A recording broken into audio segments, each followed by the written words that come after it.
Shalom, salam damai sejahtera buat kita semua. Tuhan Yesus memberkati kita. Kembali lagi bersama dengan kami channel Bukit Muria Ministry akan berbagi kebenaran firman Tuhan. Itu kita akan melanjutkan tentang pelajaran pengantar Alkitab. Ya, pengantar Alkitab bagian yang pertama yaitu kitab Kejadian. Kita akan membahas tentang pengantar kitab Kejadian. Mari Bapak Ibu, saya minta kita semua untuk mendukung channel ini. Jika Bapak Ibu diberkati, mari subscribe, like, dan share. Ya, kita akan belajar kebenaran firman Tuhan ini, yaitu kitab Kejadian. Bapak Ibu yang terkasih, kalau berbicara tentang kitab Kejadian ini, bahwa kitab Kejadian adalah kitab mengenai kesaksian iman. Ya, kalau kita lihat tentang sejarah tentang kitab Kejadian ini merupakan penulisannya berdasarkan iman. Ya. Ada hal-hal yang tidak pernah diketahui manusia dan kemudian ditulis oleh ilham Roh Kudus. Ya. Kalau kita lihat kitab Kejadian ini juga berbicara tentang kisah di mana kisah ini kesaksiannya menceritakan bahwa kisah sebelumnya, sebelum ditulis kitab Kejadian ini, pada dasarnya dulu diceritakan secara lisan. Ya. Jadi Alkitab tidak langsung ditulis, tapi ada yang namanya cerita secara lisan, yaitu dari generasi ke generasi. Ya, jadi cerita ini diceritakan ke generasi lagi, diceritakan ke generasi selanjutnya. Jadi tidak langsung ditulis. Fokus utama di dalam kitab Kejadian ini yaitu di mana Allah menciptakan manusia dan manusia sebagai ciptaan Allah, yaitu makhluk yang paling mulia. Dan Allah lah yang menciptakannya. Yaitu ada dua, yaitu manusia dan Allah. Manusia dan Allah. Dan kalau kita lihat manusia di sini dijelaskan bahwa manusia adalah ciptaan Allah, makhluk yang paling mulia. Ya. Arti kitab Kejadian, Bapak Ibu sudah terkasih, kitab Kejadian ini diartikan dalam bahasa Yunani yaitu Genesis. Genesis ini artinya awal, ada juga diterjemahkan pada mulanya, ada juga asal mulanya, bahkan dijelaskan juga kelahiran, artinya awal. Ya, dalam bahasa Ibrani yaitu Bereshit. Bereshit artinya in beginning, sama aja artinya, yaitu awal, permulaan. Ya, kalau kita lihat kata awal permulaan ini, ada sesuatu hal yang tidak diketahui manusia. Pada mulanya itu berbicara keadaan yang tidak berada dalam pemikiran manusia, yaitu waktu yang kekal yang tidak dipahami oleh manusia, tidak tahu kapan terjadinya. Ya. Jadi itu arti daripada kitab Kejadian ini. Ya. Penulisan kitab Kejadian ini, Bapak Ibu sudah kasih penulisannya, yaitu kitab Kejadian ditulis oleh Musa. Ya. Jadi tradisi kuno menjelaskan bahwa yang menulis kitab Kejadian itu adalah Musa. Musa ini menuliskan ada 5 kitab. Sering disebut dengan kitab Pentatuk.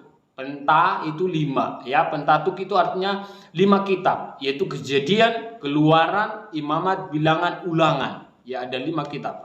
Jadi salah satunya yaitu kitab Kejadian ini. Jelas sekali bahwa ini ditulis oleh Musa. Ya.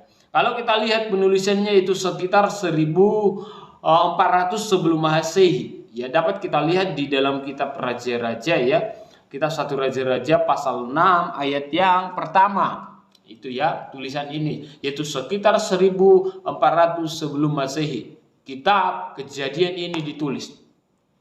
Kisah yang ditulis dalam kitab Kejadian, Bapak Ibu terkasih, yaitu menjangkau kira-kira 2400 tahun. Ya, kurang lebih 300 tahun, 3000 tahun, ya maaf, 3000 tahun, yaitu dari Adam hingga kepada Yusuf.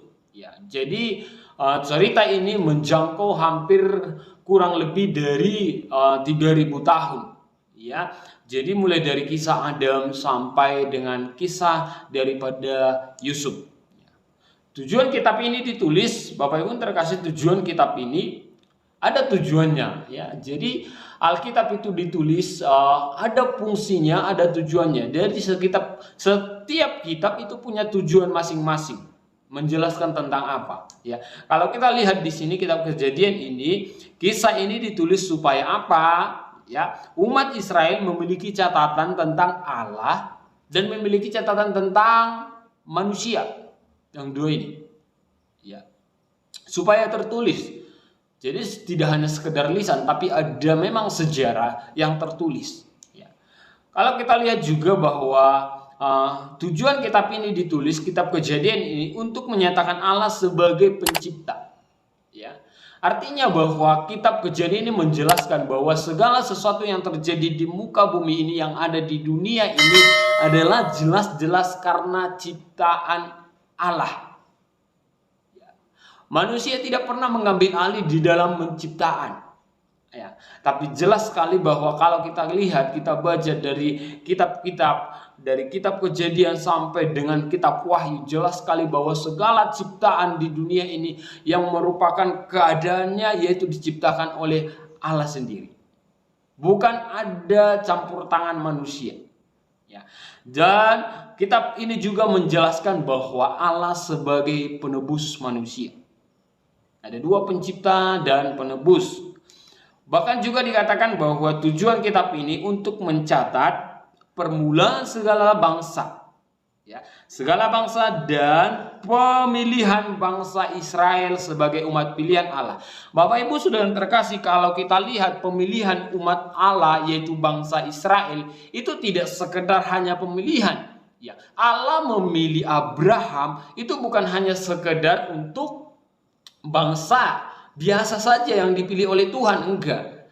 Tapi kalau kita lihat ini, bangsa ini, pemilihan bangsa Israel adalah tujuannya adalah untuk penebusan yang akan datang. Jadi bangsa ini dipilih bukan hanya sekedar bangsa kesayangan saja, tapi tujuan bangsa ini untuk menyatakan penebusan yang akan datang kepada seluruh umat manusia. Jadi dari kitab Kejadian ini kita belajar bahwa Tuhan mengasihi segala bangsa. Bahkan dikatakan di dalam garis besarnya, Bapak yang terkasih, bahwa kitab Kejadian ini ada dua pokok yang penting sekali.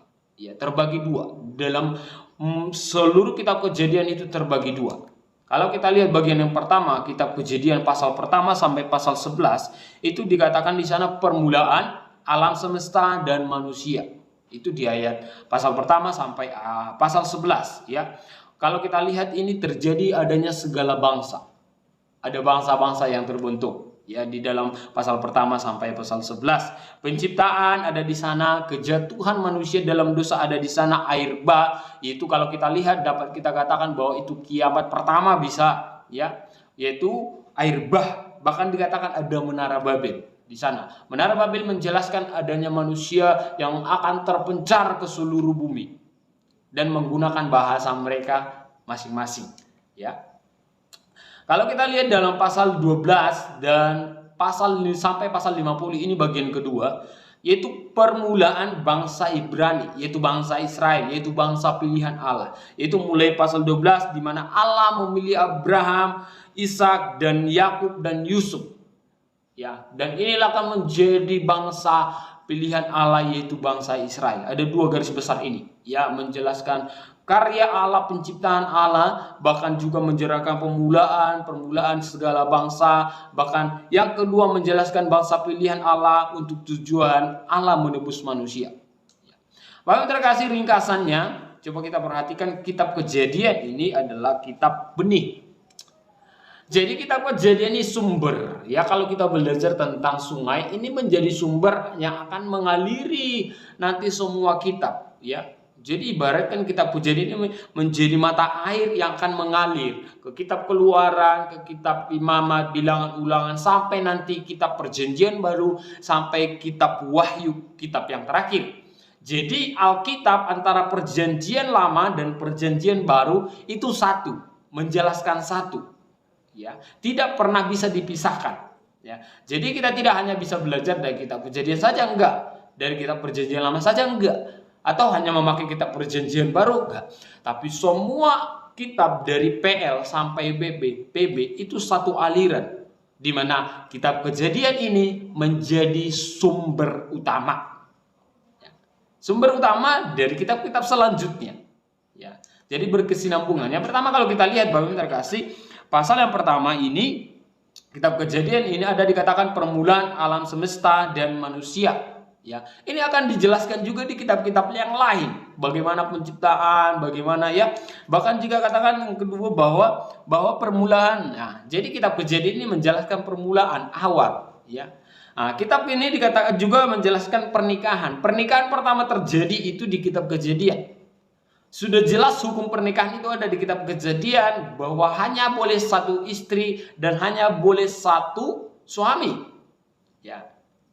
Ini jelas sekali dan Tuhan yang memberikan itu, ya. Dan itu akan dijelaskan selanjutnya ke kitab-kitab lain, ya. Akan dibahas juga, dijelaskan dan tidak pernah saling bertentangan antara kitab yang lain, ya. Kitab Kejadian dengan kitab Matius contohnya, ya. Nah, kalau kita lihat juga ada dikatakan permulaan dosa.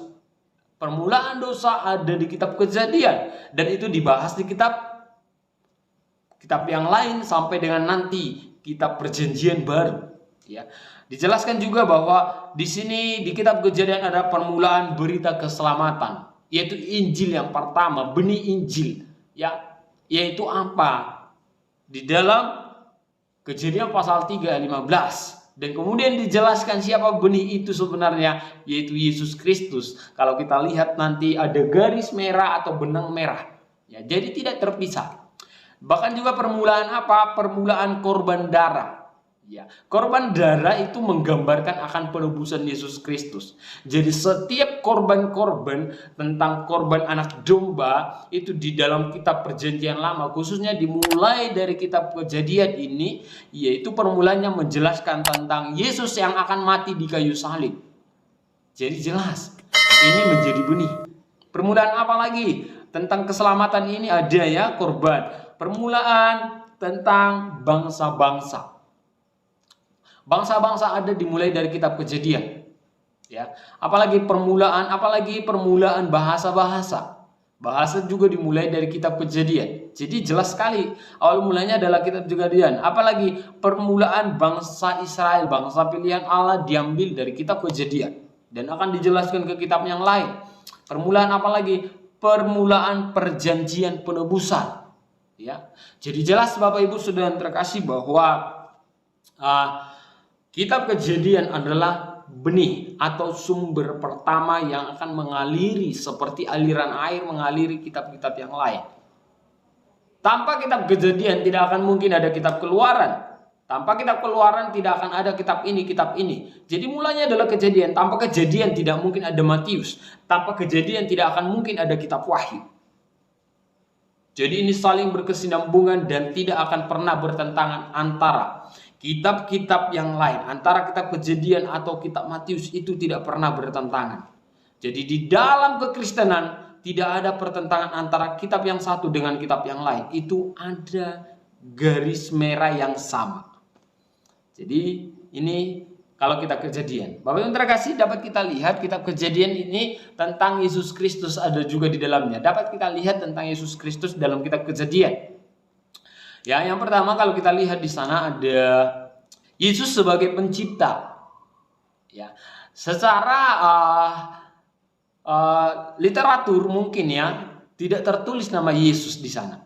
Ya, tapi nama Yesus adalah nama yang akan menjelaskan dia sebagai juru selamat. Ya, kalau kita lihat dalam Kejadian pasal pertama dikatakan bahwa Allah Elohim. Kalau kita teliti kata itu, bahwa kata itu menjelaskan ketritunggalan Allah. Jadi Yesus masuk di dalam menciptakan dunia. Yesus bukan diciptakan, tapi Yesus adalah pencipta alam semesta ini. Bapak Ibu bisa lihat nanti di dalam Kejadian pasal pertama, Kolose juga ada ditulis di sana bahwa Yesus masuk sebagai pencipta, bukan diciptakan. Itu sebabnya bahwa Yesus ini dia adalah Allah. Bapak terkasih, dapat juga kita lihat Yesus itu sebagai benih perempuan, yaitu penebus. Ya, ini akan digambarkan kepada siapa benih perempuan ini, yaitu Yesus lahir dari seorang perempuan, yaitu Maria, yang tidak ada hubungannya dengan laki-laki. Tidak ada benih laki-laki, hanya benih perempuan. Karena dia mengandung dari Roh Kudus. Ya, Yesus juga dapat kita lihat, Bapak Ibu Saudara terkasih, bahwa Yesus ini adalah anak tunggal Allah, yaitu tipologi siapa? Ishak. yang dikorbankan, anak satu-satunya anak yang dikasihi. Ya, dapat kita lihat di dalam kitab Kejadian. Bahkan juga Yesus, Bapak Ibu terkasih, dikatakan bahwa Yesus dapat dilihat dari kedatangan Melkisedek kepada siapa? Kepada Abraham sebagai Raja Shalom. Jelas, Bapak Ibu terkasih, bahwa kitab Kejadian juga menjelaskan tentang Yesus Kristus. Jadi apa yang dapat kita pelajari dari kitab Kejadian ini? Kitab Kejadian ini dapat kita lihat bahwa Allah adalah pencipta kita, yang di dalamnya juga Yesus sebagai pencipta. Dan kita adalah manusia ciptaan Allah, manusia yang paling berharga. Dan Yesus menyatakan kebesarannya untuk menebus manusia.